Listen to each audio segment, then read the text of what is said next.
வணக்கம்.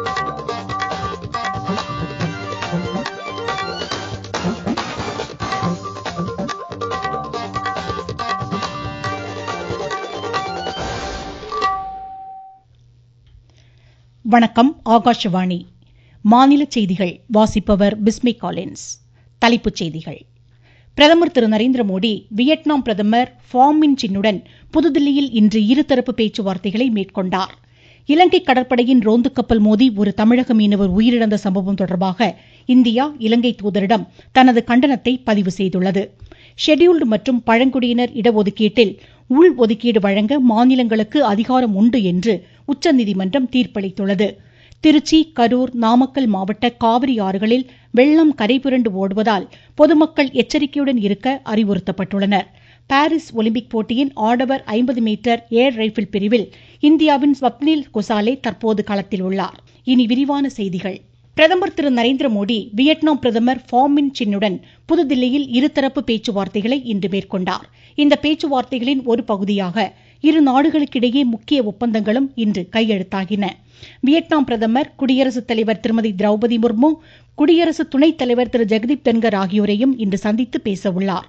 முன்னதாக அவருக்கு குடியரசுத் தலைவர் மாளிகையில் பாரம்பரிய முறையில் சிறப்பான வரவேற்பு அளிக்கப்பட்டது. இந்நிகழ்ச்சியில் பிரதமர் பங்கேற்றார்.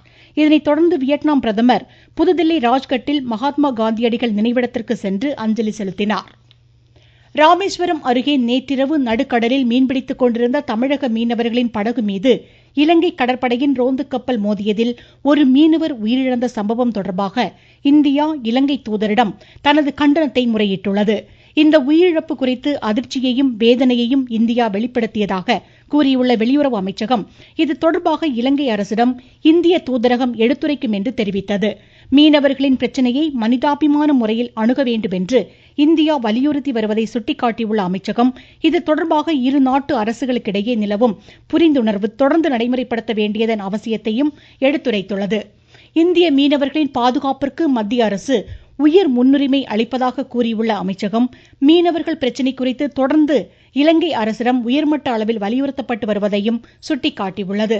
கச்சத்தீவு அருகே இன்று அதிகாலை மீன்பிடித்துக் கொண்டிருந்த இந்திய மீனவர்களின் படகு மீது இலங்கை கடற்படை கப்பல் மோதியதில் படகில் இருந்த 4 மீனவர்களில் ஒருவர் உயிரிழந்ததோடு கடலில் மூழ்கிய மற்றொருவரை தேடும் பணிகள் முடுக்கிவிடப்பட்டுள்ளன. 2 மீனவர்கள் மீட்கப்பட்டு காங்கேசன் துறைக்கு விசாரணைக்காக கொண்டு செல்லப்பட்ட நிலையில் அவர்களுக்கு தேவையான அனைத்து உதவிகளையும் யாழ்ப்பாணத்தில் உள்ள இந்திய தூதரகம் வழங்க உத்தரவிடப்பட்டுள்ளதாகவும் வெளியுறவு அமைச்சகம் கூறியுள்ளது. மக்களவையில் பேரிடர் மேலாண்மை மசோதா 2024ஐ மத்திய உள்துறை இணையமைச்சர் திரு நித்யானந்த ராய் இன்று அறிமுகம் செய்தார். 2005ஆம் ஆண்டு மேலாண்மை சட்ட திருத்தத்திற்கு இது வகை செய்கிறது. தேசிய மற்றும் பேரிடர் மேலாண்மை ஆணையங்களை வலுப்படுத்துவதற்கான நடவடிக்கைகளை நோக்கமாக கொண்டு இந்த மசோதா தாக்கல் செய்யப்பட்டுள்ளது. தேசிய மாநில நிலைகளிலேயே பேரிடர் மேலாண்மை திட்டங்களை தயாரிப்பதற்கான நெறிமுறைகளை வகுக்க இந்த மசோதா வழிகோலுகிறது. நாட்டில் ஜல்ஜீவன் திட்டத்தின் கீழ் 15 கோடி குடிநீர் இணைப்புகளை மத்திய அரசு வழங்கியிருப்பதாக மத்திய ஜல்சக்தி அமைச்சர் திரு CR பாட்டீல் தெரிவித்துள்ளார். மக்களவையில் இன்று துணை கேள்விகளுக்கு பதிலளித்த அவர் குடிநீர் இணைப்புகளுக்கான மின்சார பயன்பாட்டை குறைக்கும் வகையில் சூரிய மின்சக்தியை பயன்படுத்த மக்கள் ஊக்குவிக்கப்படுவதாக கூறினார். வயநாடு நிலச்சரிவை இயற்கை பேரிடராக மத்திய அரசு அறிவிக்க வேண்டும் என்று காங்கிரஸ் மூத்த தலைவர் திரு சசி தரூர் கோரியுள்ளார். நாடாளுமன்ற வளாகத்தில் இன்று செய்தியாளர்களிடம் பேசிய அவர் இது தொடர்பாக உள்துறை அமைச்சருக்கு தாம் கடிதம் எழுதியுள்ளதாக குறிப்பிட்டார். மத்திய அரசு இதனை இயற்கை பேரிடராக அறிவித்த பின்னர் நாடாளுமன்ற உறுப்பினர் மேம்பாட்டு நிதியிலிருந்து மீட்பு மற்றும் நிவாரண பணிகளுக்கு நிதி உதவி வழங்கப்படும் என்றார். ஷெட்யூல்டு மற்றும் பழங்குடியினர் பிரிவின் கீழ் உள் ஒதுக்கீடு வழங்க மாநிலங்களுக்கு அதிகாரம் உண்டு என்று உச்சநீதிமன்றம் இன்று தீர்ப்பளித்துள்ளது. தலைமை நீதிபதி DY சந்திரசூட் தலைமையிலான 7 நீதிபதிகள் கொண்ட பெரும்பான்மை அமர்வு இதற்கான உத்தரவை பிறப்பித்தது. அரசு பணியிடங்கள் மற்றும் மாணாக்கர் சேர்க்கையில் SC/ST பிரிவினருக்கு உள் ஒதுக்கீட்டை மாநிலங்கள் வழங்க முடியாது என்று ஆந்திராவில் EV சின்னையா வழங்கிய தீர்ப்பை ரத்து செய்து உச்சநீதிமன்றம் இந்த உத்தரவை இன்று பிறப்பித்தது. முன்னதாக இவ்வழக்கு தொடர்பாக தலைமை வழக்கறிஞர் உள்ளிட்ட மூத்த வழக்கறிஞர்களின் வாதங்களை கேட்ட உச்சநீதிமன்றம் தனது தீர்ப்பை ஒத்திவைத்திருந்தது. அரசியல் சாசனத்தின் 341வது பிரிவின் கீழ் குடியரசுத் தலைவர் பட்டியலில் SC பிரிவினரை நீக்கும் இணைக்கும் அதிகாரம் மாநில சட்டப்பேரவைகளுக்கு இல்லை என்று ஆந்திர மாநிலத்தில் EV சின்னையாவின் 2004ஆம் ஆண்டு தீர்ப்பில் வலியுறுத்தியிருந்தது குறிப்பிடத்தக்கது. நீங்கள் கேட்டுக்கொண்டிருப்பது ஆகாஷவாணியின் மாநில செய்தி அறிக்கை. புதிய குற்றவியல் சட்டங்களின் சிறப்பம்சங்கள். முதல் தகவல் அறிக்கையை எல்லை வரையறையின்றி எந்த ஒரு காவல் நிலையத்திலும் பதிவு செய்யும் வசதி, 6 வகை சிறிய குற்றங்களுக்கு தண்டனையாக சமூக சேவை, பெண் குழந்தைகளுக்கு எதிரான பாலியல் வன்கொடுமைகளில் ஈடுபடுவோருக்கு ஆயுள் தண்டனை அல்லது மரண தண்டனை விதிப்பதற்கான பிரிவுகள், டிஜிட்டல் ஆவணங்களை சாட்சியங்களாக சேர்த்துக் கொள்ளுதல் ஆகியவற்றிற்கு வகை செய்யப்பட்டுள்ளது. கர்நாடக அணைகளிலிருந்து 2,20,000 கனஅடி நீர் திறந்துவிடப்பட்டுள்ளதை அடுத்து ஒகேனக்கல்லில் தற்போது வினாடிக்கு 1,90,000 கனஅடி தண்ணீர் வந்து கொண்டிருப்பதாக எமது தர்மபுரி செய்தியாளர் தெரிவிக்கிறார். ஒகேனக்கல் காவிரி ஆற்றில் இன்று நண்பகல் வாக்கில் வினாடிக்கு 1,90,000 கனஅடியாக தண்ணீர் வரத்து அதிகரித்துள்ளது. தொடர்ந்து ஒகேனக்கல் பகுதிகளில் வெள்ளப்பெருக்கு ஏற்பட்டுள்ளதால் தாழ்வான பகுதிகளில் வசிப்போர் பாதுகாப்பான இடங்களுக்கு செல்லுமாறு மாவட்ட நிர்வாகம் தொடர்ந்து அறிவுறுத்தி வருகிறது. கண்காணிப்பு பணிகளில் காவல்துறையினர், தீயணைப்பு வீரர்கள், ஊர்காவல் படையினர் மற்றும் வனத்துறையினர் ஈடுபடுத்தப்பட்டுள்ளனர். தருமபுரியில் இருந்து மா தண்டபாணி. இந்நிலையில் மேட்டூர் அணையிலிருந்து 1,70,000 கனஅடிக்கு மேல் உபரி நீர் வெளியேற்றப்படுகிறது. இதனிடையே வெள்ளத்தடுப்பு பணிகளை சேலம் மாவட்ட கண்காணிப்பு அலுவலர் திரு சங்கர் இன்று ஆய்வு செய்தார். திருச்சி முக்கொம்பு அணைக்கு நீர்வரத்து வினாடிக்கு 1,00,000 கனஅடியாக உள்ள நிலையில் காவிரி மற்றும் கொள்ளிடத்தில் பெருமளவு தண்ணீர் திறந்துவிடப்பட்டுள்ளதால் வெள்ளம் கரை புரண்டு ஓடுகிறது. இதனிடையே காவிரி பாயும் 11 மாவட்டங்களில் மாவட்ட கண்காணிப்பு அதிகாரிகள் வெள்ளத்தடுப்பு நடவடிக்கைகளை ஆய்வு செய்து வருகின்றனர். மக்கள் பாதுகாப்புடன் இருக்குமாறும் அறிவுறுத்தப்பட்டுள்ளனர். இதனிடையே நாமக்கல் மாவட்டத்தில் காவிரி ஆற்றில் ஏற்பட்ட வெள்ளப்பெருக்கால் 113 வீடுகளில் நீர் புகுந்துள்ளது. தாழ்வான பகுதிகளில் வசித்த மக்கள் நிவாரண முகாம்களில் பாதுகாப்பாக தங்க வைக்கப்பட்டுள்ளதாக மாவட்ட கண்காணிப்பு அலுவலர் திருமதி ஆசியா மரியம் தெரிவித்தார். பரமத்தி, வேலூர், காவிரி கரையோர பகுதிகளில் மீன்பிடிக்கவும் பரிசல் இயக்கவும் தடை விதிக்கப்பட்டுள்ளது. நீலகிரி, கோவை மாவட்டங்களில் கனமழை முன்னெச்சரிக்கை நடவடிக்கையாக அரக்கோணத்திலிருந்து தேசிய பேரிடர் மீட்பு படையின் 2 குழுவினர் அப்பகுதிக்கு விரைந்துள்ளனர். ஈரோடு மாவட்டத்தில் ஆடிப்பெருக்கு மற்றும் ஆடி அமாவாசையை முன்னிட்டு வரும் சனி, ஞாயிற்றுக்கிழமைகளில் ஆறுகளில் இறங்கி புனித நீராட தடை விதிக்கப்பட்டுள்ளதாக எமது செய்தியாளர் தெரிவிக்கிறார்.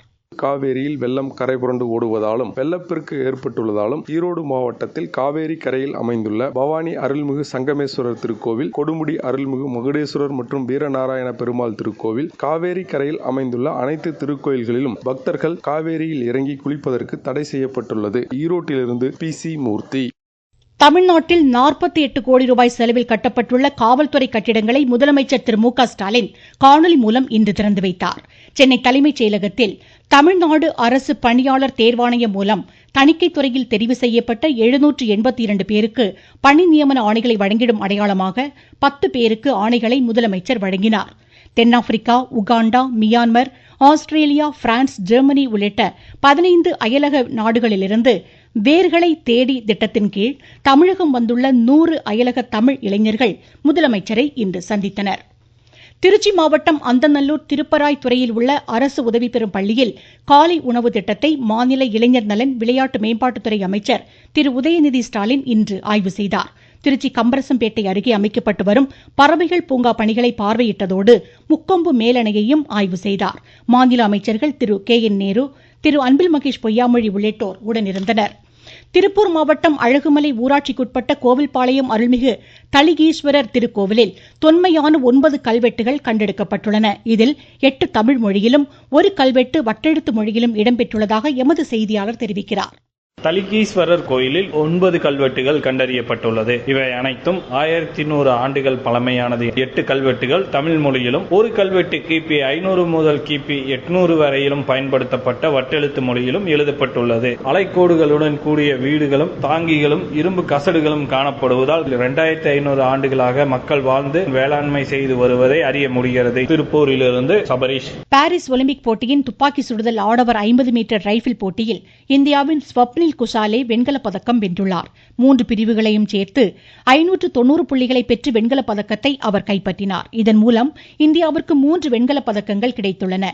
ஆடவர் ஹாக்கி குரூப் B பிரிவில் இந்தியா தற்போது பெல்ஜியத்தை எதிர்கொண்டுள்ளது. மீண்டும் தலைப்புச் செய்திகள். பிரதமர் திரு நரேந்திர மோடி வியட்நாம் பிரதமர் ஃபாம் மின் சின்னுடன் புதுதில்லியில் இன்று இருதரப்பு பேச்சுவார்த்தைகளை மேற்கொண்டார். இலங்கை கடற்படையின் ரோந்து கப்பல் மோதி ஒரு தமிழக மீனவர் உயிரிழந்த சம்பவம் தொடர்பாக இந்தியா இலங்கை தூதரிடம் தனது கண்டனத்தை பதிவு செய்துள்ளது. ஷெட்யூல்டு மற்றும் பழங்குடியினர் இடஒதுக்கீட்டில் உள்ஒதுக்கீடு வழங்க மாநிலங்களுக்கு அதிகாரம் உண்டு என்று உச்சநீதிமன்றம் தீர்ப்பளித்துள்ளது. திருச்சி, கரூர், நாமக்கல் மாவட்ட காவிரி ஆறுகளில் வெள்ளம் கரைபுரண்டு ஓடுவதால் பொதுமக்கள் எச்சரிக்கையுடன் இருக்க அறிவுறுத்தப்பட்டுள்ளனர். பாரிஸ் ஒலிம்பிக் போட்டியின் துப்பாக்கி சுடுதல் ஆடவர் 50 மீட்டர் ரைபிள் போட்டியில் இந்தியாவின் ஸ்வப்னில் குஷாலே வெண்கலப் பதக்கம் வென்றுள்ளார். இத்துடன் இந்த செய்தியறிக்கை முடிவடைந்தது.